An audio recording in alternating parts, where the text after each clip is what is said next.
நீ என்ன கறி தின்பேன்னு கேட்டாரா தாத்தா? அதுக்கு நான் எல்லா கறியும் தின்பேன்னு சொன்னேனா தாத்தா? அதுக்கு சார் என்னை பார்த்து சிரிச்சுட்டே இருந்தார் தாத்தா. கறி திங்கிறது தப்பா தாத்தா? சிரிக்கிறவங்களாம் தான் மறைஞ்சு திம்பானுங்க. தாய் தகப்படாத பிள்ளை கொஞ்சம் பார்த்து படிச்சு கொடுங்க சார். நீ எல்லாம் எங்களுக்கு ஆர்டர் போடுற காலம் ஆயிடுச்சு. முட்டா எப்படி சொல்லிக் கொடுக்குறோம் நீ எனக்கு கற்றுக் கொடுப்ப போல இருக்கு.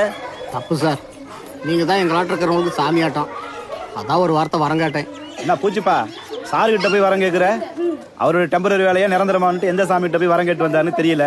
அவர்கிட்ட போய் பட்டையை பார்த்தா பெரிய சாமின்னு தான் நினைக்கிறேன். நான் டெம்பரரி தான். ஓமாவா என்கிட்ட தான் படிக்கிறா, நினைப்பு வச்சுக்க. படிக்க தான் வரா. டீ போண்டா வாங்கிட்டு வர்றதுக்குள்ளன்னு நீங்களும் நினைப்பு வச்சிங்க. மேலாளுக்கு தான் கிளாஸ்ல கொடுப்பான், நம்மளுக்கெல்லாம் கப்பு தான். ரெண்டுல ஒன்று பார்த்தேன். அண்ணா டீ எடுத்துக்கங்க. கிளாஸ்ல கொடுப்பா. காசை கொடுத்துட்டு இந்த கருமாந்தத்துல எப்படி குடிக்கிறது? ஏப்பா கப்பு தான் பளபளன்னு இருக்குது. கப்பு உனக்கு பிடிக்காதா? டவுன்ல எல்லாம் எதாம்பா கேட்டு வாங்கி குடிக்கிறாங்க. கிளாஸ்ல கொடுத்தா கொடு.